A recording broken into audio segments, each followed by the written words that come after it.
दाता दरबार में सेल्फ कलेक्शन या सेल्फ लूट? मोहम्मद अली खान का एक और कारनामा। साबिका साल पापोश नीलामी 10 करोड़ रुपए में हुई। पीआरओ एडमिनिस्ट्रेटर ने नीलामी क्यों न करवाई? इदारे को 10 करोड़ रुपए के नुकसान का जिम्मेदार कौन होगा?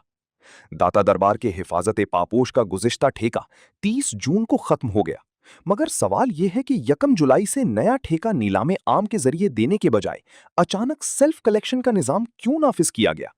अगर वाकई ये सेल्फ कलेक्शन है, तो फिर जायरीन से रकम वसूल करने वाले ये प्राइवेट अफराद कौन हैं? क्या ये सरकारी मुलाजिम है? अगर नहीं, तो उन्हें किस कानून, किस इख्तियार और किस तहरीरी हुक्म के तहत सरकारी नौयत की ये जिम्मेदारी सौंपी गई? क्या सेल्फ कलेक्शन के लिए महकमा औकाफ की जानिब से मुलाजमीन का बाकायदा ड्यूटी रोस्टर जारी किया गया? मुबैना तौर पर जायरीन ओवर चार्जिंग की शिकायत करते दिखाई देते हैं, जबकि बाज अफराद का रवैया और जुबान भी इंतहाई नामुनासिब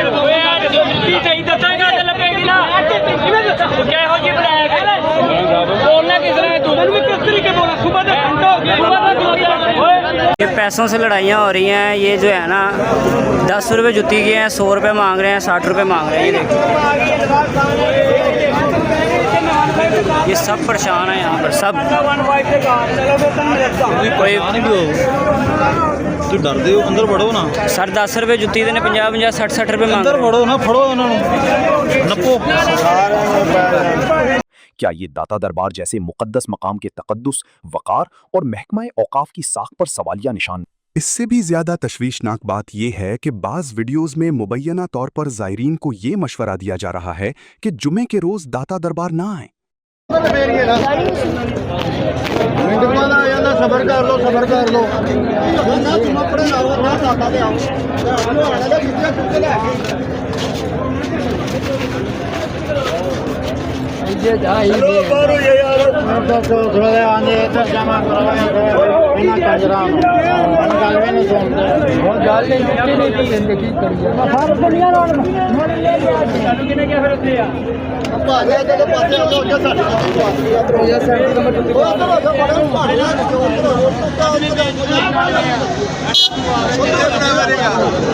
ये बंदों को कह रहा है कि ना आंधे क्यों हैं इतने दरबार?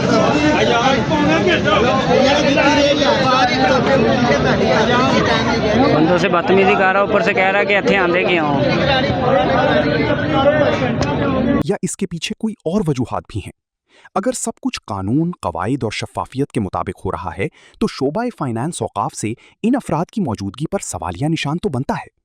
ये सवाल किसी एक सहाफ़ी के नहीं, बल्कि उन लाखों ज़ायरीन के हैं जो दाता दरबार अकीदत के साथ आते हैं, मगर हिफाजत पापोश का मुनासिब बंदोबस्त नहीं, जबकि सेल्फ कलेक्शन के नाम पर मुबैना तौर पर लूट मार जारी है।